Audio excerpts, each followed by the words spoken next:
Buenos días, me presento, mi nombre es Juan David Arias, soy especialista en retina, vítreo y oncología ocular, formado en la Fundación Arévalo Coutinho para la investigación en oftalmología y en el Wills Eye Institute de Filadelfia, Estados Unidos.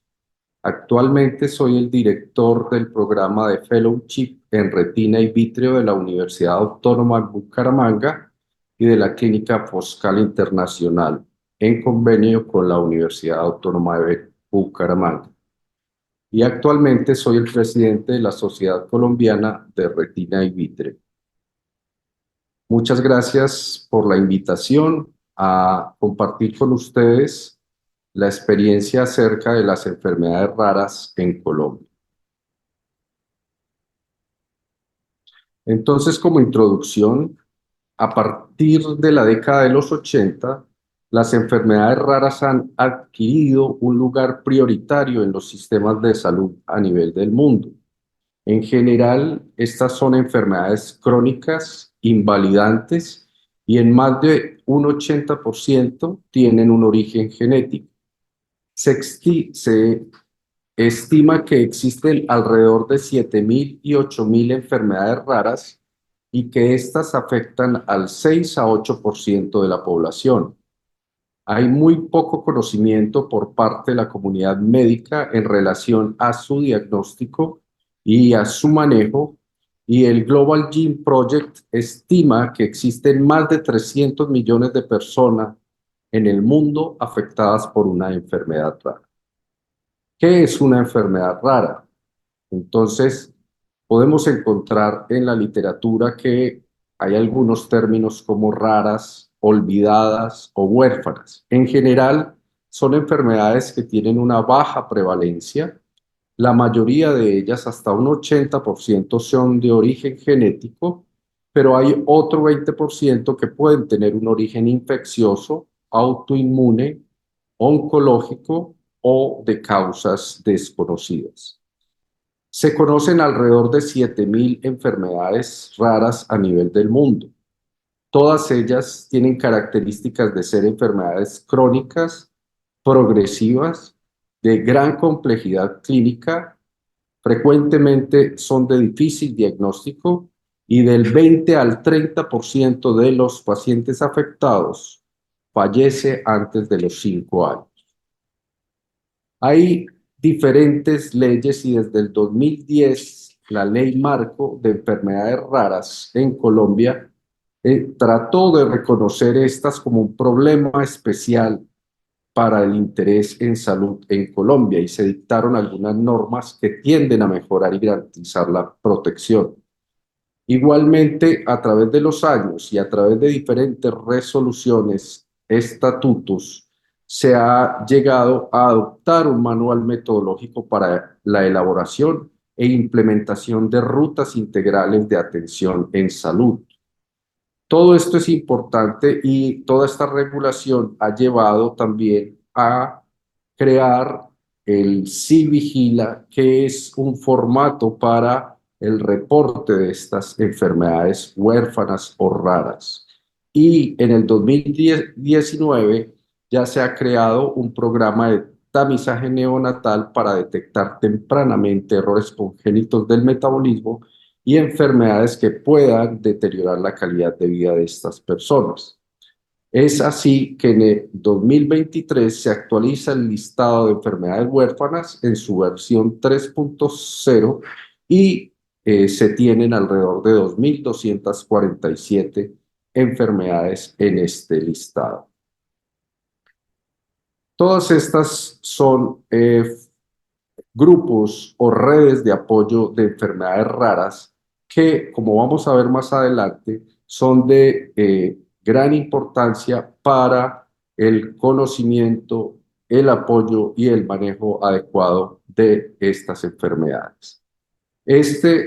Son los formatos en el Sistema Nacional de Vigilancia en Salud Pública que debemos llenar ante la presencia de una enfermedad huérfana o rara y así poder reportarla y si es un primer caso, pues empezar a que ésta sea tenida en cuenta dentro del sistema de salud.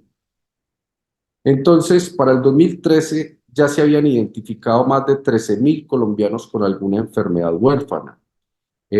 Solo entre el 2016 y 2019 se detectaron 14.505 nuevos casos.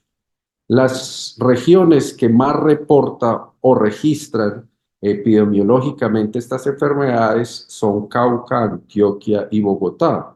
Y en Colombia los problemas más frecuentemente reportados son desórdenes neurológicos como la esclerosis múltiple, problemas de coagulación como la hemofilia y las afecciones pulmonares como la fibrosis quística.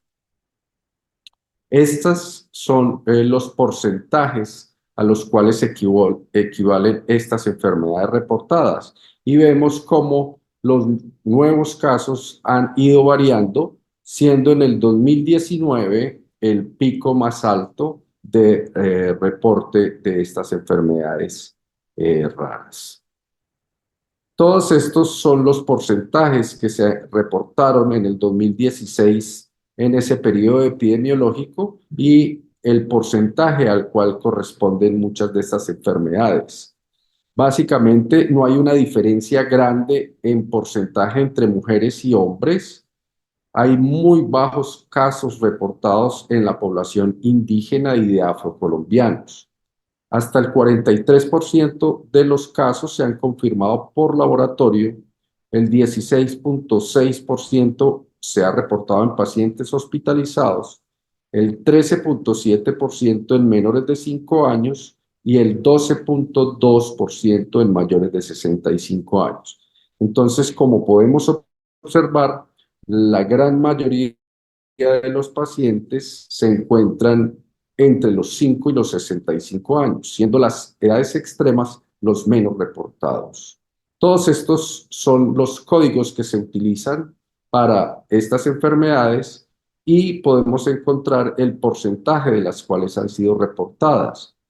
Muchas de ellas y de estas patologías que como vimos hasta un 80% son de origen genético, pueden tener un compromiso multisistémico, o sea que no afectan un solo órgano, sino que pueden afectar diferentes órganos y por eso la importancia del trabajo interdisciplinario y el conocimiento de cada una de las manifestaciones que puede tener en los diferentes sistemas para la remisión adecuada de los pacientes.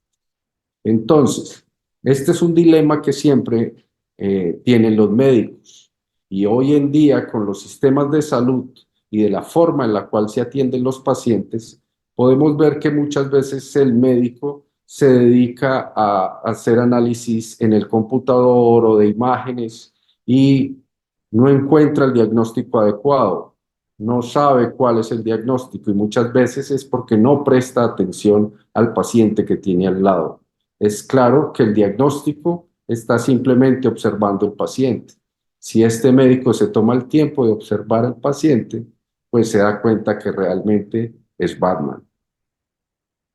En oftalmología hay diferentes patologías. Vamos a hablar de algunas de ellas para podernos dar cuenta que en nuestra especialidad muchas veces podemos tener algunos pacientes que pueden ser considerados con una enfermedad rara y que por desconocimiento del mismo médico no la reporta o no hace la remisión adecuada.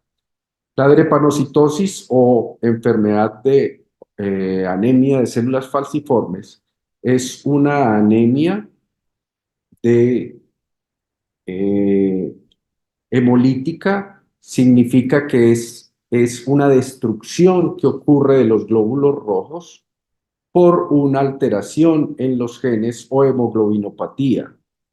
También puede presentarse como beta-talasemias. Generalmente es una alteración de origen genético en el cual se altera una proteína que es conocida como glutámico por una proteína valina en el ADN. Hay algunas zonas endémicas en el mundo y especialmente estas zonas endémicas están localizadas en las áreas de alta prevalencia de malaria, en nuestro caso en la zona del Pacífico. Es frecuente, por ende, en los afrodescendientes y se caracteriza por tener crisis dolorosas repetitivas en diferentes órganos, crecimiento del vaso, anemia crónica y retraso en el crecimiento. En el 2010 se han reportado entre el 2016 al 2021 1097 casos. Entonces vemos que esta es una de las enfermedades que llega a un 2,58 de las enfermedades raras reportadas en Colombia. A nivel del ojo, vamos a observar en la conjuntiva algunas características como vasos sanguíneos en forma de sacacorchos o en coma, una inflamación o edema de la córnea, que es la parte transparente anterior del ojo. Vamos a encontrar la pupila dilatada, que llamamos midriasis, despigmentación del iris, que es la parte del color del ojo, va perdiendo su color y va a tener manchas que son más claras que el color natural, la presencia de catarata, rubeosis y sangrados espontáneos en el ojo. Además, dentro del ojo vamos a poder observar daños en los vasos sanguíneos de la retina que van a conllevar al crecimiento de nuevos vasos que pueden terminar en un desprendimiento de la retina y pérdida definitiva de la visión. La miastenia gravis es otra enfermedad de origen neurológico que tiene o se caracteriza por una debilidad progresiva de los músculos voluntarios que mejora en los periodos de descanso del paciente. Hay una alteración neuromuscular porque hay unos anticuerpos o células que atacan a los receptores de acetilcolina y el 75 al 90% de los pacientes tienen síntomas oculares. Hasta en el 70% de los casos, los síntomas oculares son la primera manifestación. ¿Y cuál es esa manifestación? Va a tener diplopía, que es la sensación de ver doble, el estrabismo, que es la desviación de los ojos, y la ptosis, como observamos en este caso, que es la caída del párpado. La neurofibromatosis es otra patología relativamente frecuente.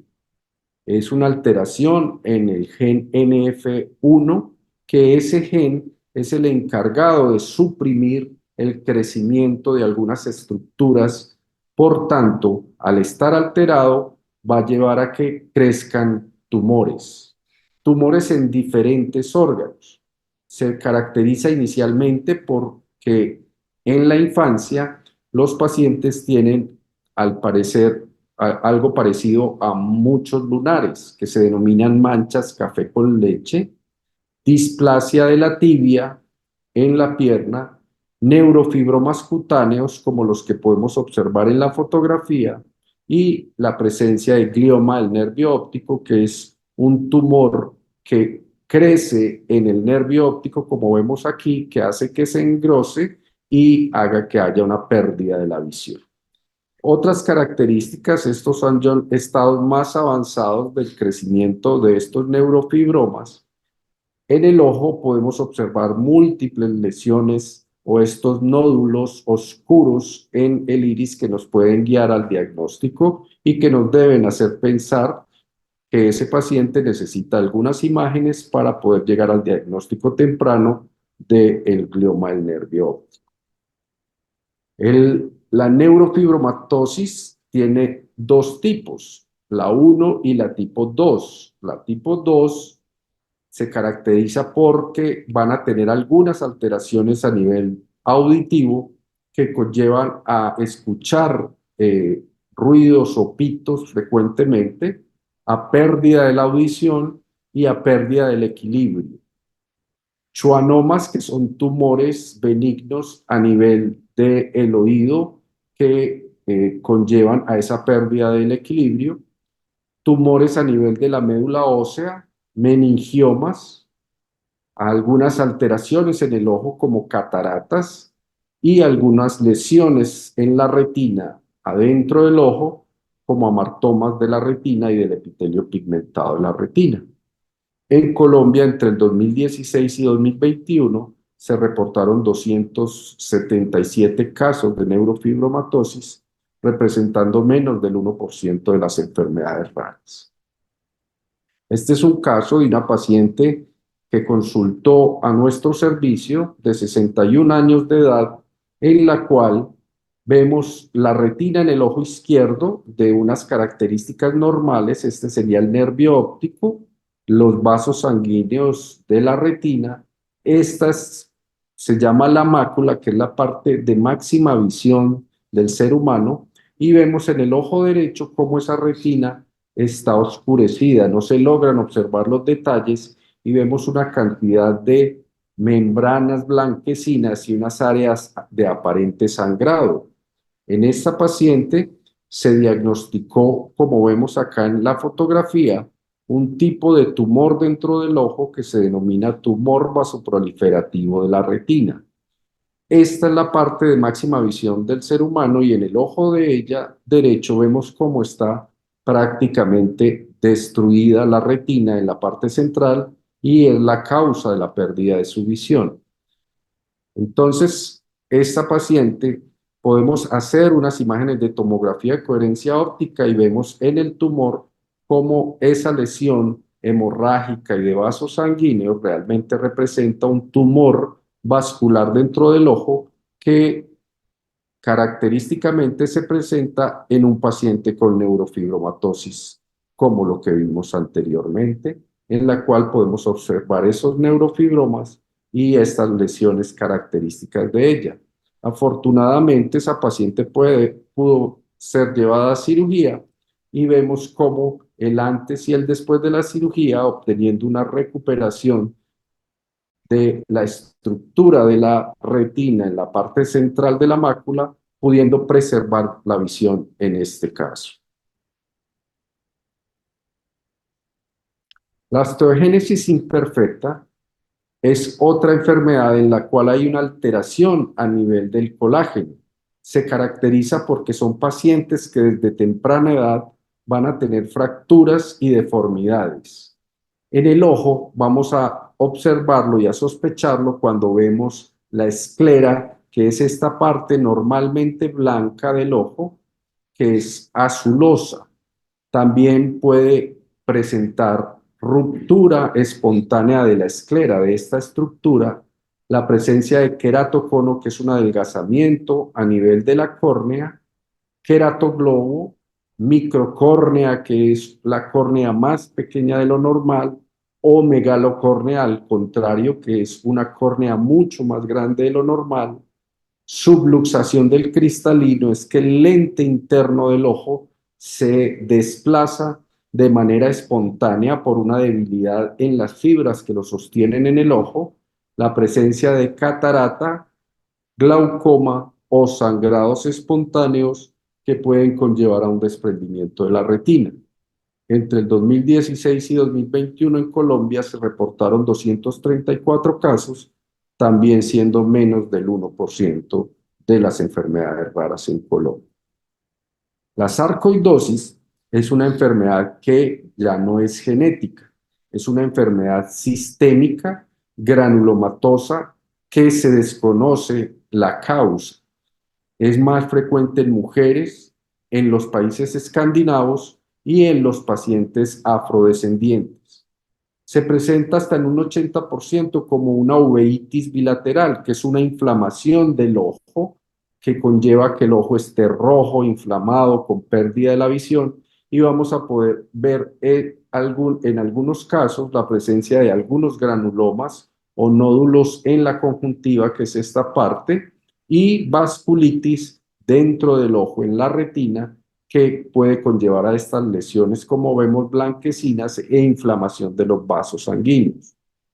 En Colombia, entre el periodo del 2016 al 2021, se reportaron 57 casos, representando el 0.13% de las enfermedades raras. La retinosis pigmentaria es una enfermedad que pertenece a un grupo de distrofias o enfermedades hereditarias de la retina. La característica es que se degenera progresivamente los fotorreceptores, que son las células que detectan la luz y los colores dentro del ojo. Tienen mucha heterogeneidad, lo que significa que se puede presentar de diferentes formas y en la literatura se conoce en algunos casos como retinitis o retinosis. Puede ser típica, que es la forma más característica, o sindrómica, cuando se acompaña de algunas alteraciones en otros órganos diferentes al ojo. A nivel del mundo, tiene una prevalencia de 1 en 4.000 y en los diferentes países varía entre 1 en 7.000 hasta 1 en 750. Como vemos, entonces es una enfermedad rara dependiendo del país y de cómo en ese país se determina qué es una enfermedad rara. Para recordarlo, en Colombia, una enfermedad rara se considera cuando su prevalencia es menor o de 1 en 5.000. Vemos acá que la retinosis pigmentaria hace parte de la gran mayoría de los casos de las distrofias de la retina. Vamos a encontrar otras distrofias de la retina que son más raras y que muchas veces pasan sin diagnóstico por los diferentes especialistas, por el desconocimiento o por la falta de acceso a los servicios de salud. El 20% de las retinosis son esporádicas. Hay una prevalencia alta de portadores del gen de la retinosis pigmentaria o de alguno de ellos. Se presenta más frecuentemente en hombres y el 30% de los pacientes pueden no tener síntomas hasta los 30 años de edad. Y se han encontrado más de 80 genes relacionados a la retinosis pigmentaria. Las manifestaciones clínicas al inicio de los síntomas generalmente son pacientes que refieren que no ven muy bien cuando la intensidad de la luz es baja. Entonces aquí tenemos un ejemplo de cómo vería un paciente normal en bajas condiciones de luz y así ve un paciente con retinosis pigmentaria en el cual pierde mucha de su capacidad visual porque el compromiso está principalmente en los fotorreceptores que se llaman bastones, que son los que nos ayudan a tener una mejor visión en condiciones de baja luminosidad. Posteriormente, con el tiempo, vemos cómo el paciente va perdiendo la visión. En este caso vemos que es una visión tunelizada, lo que significa que se pierde la visión periférica y el paciente puede observar o puede ver solo por una fracción muy pequeña de la retina. El síndrome de Usher son pacientes que tienen, adicionalmente a la retinosis pigmentaria, como vemos acá, alteraciones a nivel auditivo y por tanto es uno de los síndromes más frecuentes que observamos asociados a la retinosis pigmentaria. El síndrome de Bardet-Biedl es un tipo de síndrome asociado a la retinosis pigmentaria en el cual adicionalmente el paciente tiene polidactilia, que es la presencia de uno o más dedos adicionales, obesidad congénita, porque esa alteración genética conlleva a un instinto a comer insaciablemente, a una alteración en el desarrollo cognitivo y a hipogenitalismo, que es el poco desarrollo de los genitales. El albinismo es una alteración que ocurre en la síntesis de melanina. Es causado por una alteración genética que conlleva entonces a hipopigmentación del cabello, de la piel y de los ojos. Entonces vemos que esos pacientes pueden tener todos los, tanto las cejas, las pestañas hipopigmentadas o blancas, poca pigmentación del iris o ausente, por eso esos ojos se ven así como rojizos, e igualmente en la retina va a ser hipopigmentada o pierde el pigmento del epitelio pigmentado de la retina, lo que conlleva que esos pacientes tengan muchas molestias con la luz, tengan baja visión y frecuentemente se caracterizan porque tienen un movimiento involuntario repetitivo y rápido de los ojos. Puede llevar también a alteraciones como que conllevan a baja visión de por vida. Se han reportado entre el 2016 y 2021 27 casos, también siendo de una muy baja prevalencia. El síndrome de Charles es una alteración genética de el CHD7. Se caracteriza por coloboma. Aquí vemos el coloboma, es una alteración que ocurre en la formación de la retina o del ojo y vemos que aquí hay una cavidad grande donde no se formó adecuadamente la retina o el ojo. También puede llevar a atresia de coanas, a anomalías geniturinarias y de orejas que puede llevar a la sordera. También pueden tener alteraciones cerebrales, alteraciones a nivel de los nervios craneales, displasia coclear, escoliosis, onfalocele, labio o fisura labiopalatina y está en el espectro del autismo. Se han reportado entre el 2016 y 2021 13 casos en Colombia. La aniridia es la falta de la formación parcial o completa del iris, que es la parte de color en el ojo. Puede llevar a hipoplasia foveal, que es una malformación o poca formación de la parte central de la retina, del nervio óptico.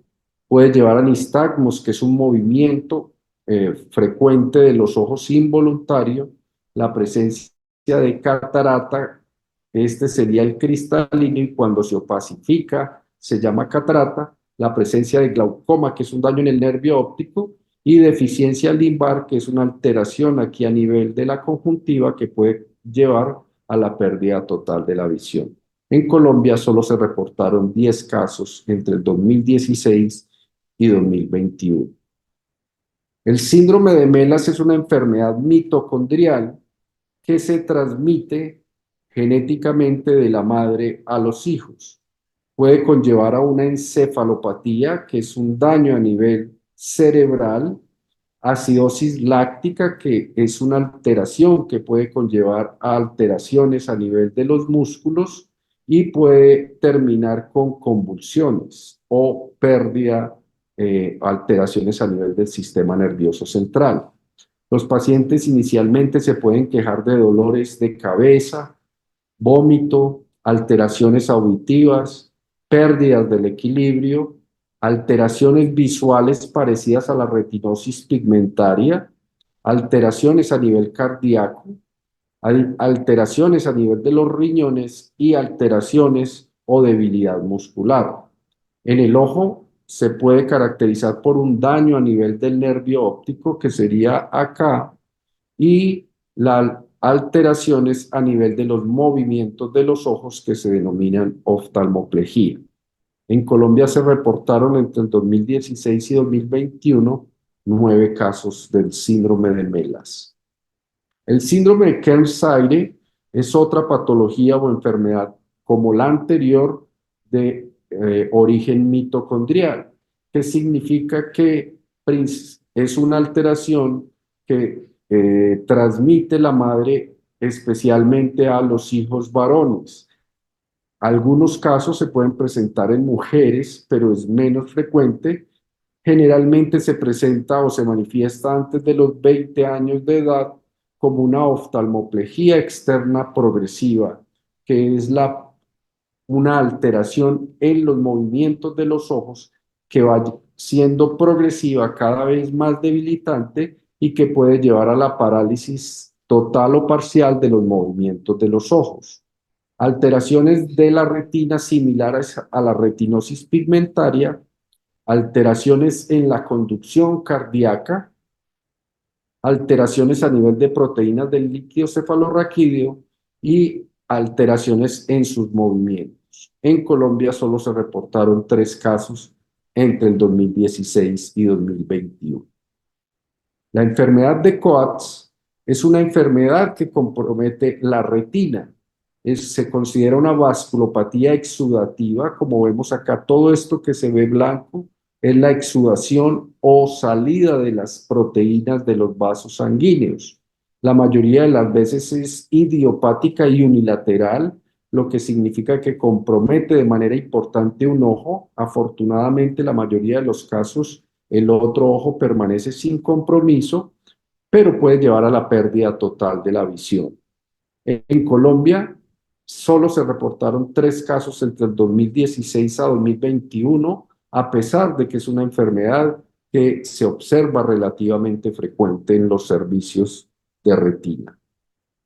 La enfermedad de von Hippel-Lindau es una enfermedad que es llamada angiomatosis retinocerebelosa familiar. Fue descrita desde 1900 y tiene una incidencia de 1 en 40.000 nacidos vivos. Es una enfermedad que se transmite autosómico dominante y conlleva mutaciones en el gen del VHL.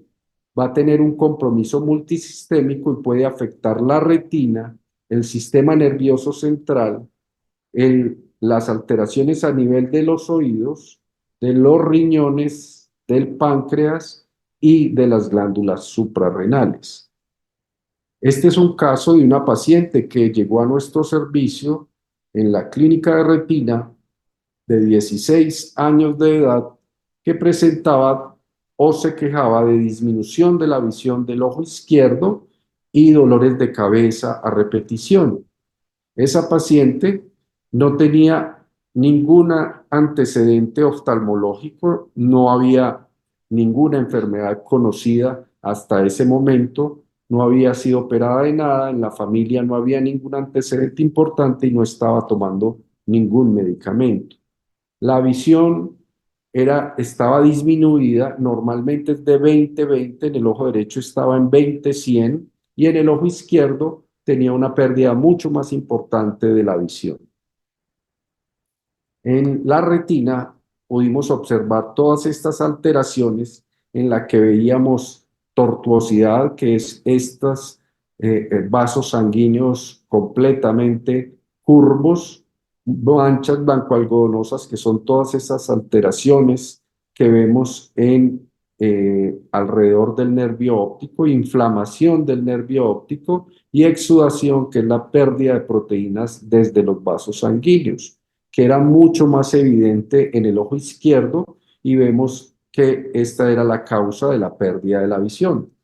Cuando uno ve a un paciente con todas esas alteraciones, debe hacerle estudios adicionales que se realizaron en este caso, como la tomografía de coherencia óptica, donde nos muestra todas las alteraciones de la retina y del nervio óptico que estaba sufriendo esta paciente, y al buscar con más detalle podemos encontrar la presencia de esta lesión blanquecina, que es un tumor dentro del ojo que se denomina hemangioblastoma retinal. El hemangioblastoma es un tumor de vasos sanguíneos que conlleva precisamente a toda esa exudación y que crece en los pacientes con esta enfermedad. En el otro ojo pudimos encontrar también un tumor más pequeño que se estaba formando y que aquí podemos observarlo en la tomografía de coherencia óptica.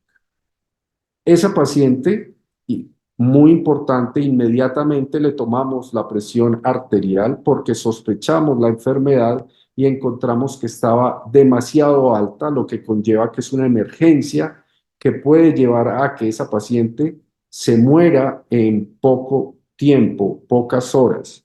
Por tanto, fue trasladada inmediatamente a un servicio hospitalario y a cuidados intensivos, en el cual con nuestra guía se llegó al diagnóstico de que ese paciente tenía varios tumores de las glándulas suprarrenales que eran causantes de ese aumento en la presión, lo que se denomina feocromocitomas. La paciente fue llevada a cirugía satisfactoriamente para remover esos tumores y por tanto, pues se salva la vida. Igualmente, luego de estabilizar al paciente, se hace la confirmación genética y evidentemente la paciente se confirma que tiene alterado el gen del von Hippel-Lindau con una mutación heterocigota de ese gen sin antecedentes familiares previos conocidos de la presencia de esa alteración genética. Es llevada a cirugía y gracias y afortunadamente logra recuperar totalmente la visión de ambos ojos y en este momento, luego de 3 años, está con vida y con una visión perfecta. Como conclusiones, es supremamente importante dar a conocer todas estas alteraciones que pueden ocurrir y la presencia y la importancia de conocer acerca de las enfermedades raras. Vemos la importancia del diagnóstico de precisión para el salvar la vida en muchos casos y favorecer el buen pronóstico de su tratamiento. Es supremamente importante el adecuado manejo y el asesoramiento genético en estos pacientes y en la familia. Podemos ver la importancia del trabajo en redes en las enfermedades de baja prevalencia. Las redes de apoyo son fundamentales y el rol fundamental de estas agrupaciones de padres y familiares en promover políticas de salud para los pacientes afectados. De nuevo a la Fundación Colombiana para Enfermedades Huérfanas, el agradecimiento infinito por haberme invitado a participar en este congreso y no solamente darles a conocer cuáles pueden ser esas enfermedades raras que se presentan en el ojo, sino también ayudarnos a nosotros como médicos a hacernos conscientes y a conocer de la importancia de estas enfermedades y de hacer el diagnóstico y el asesoramiento oportuno.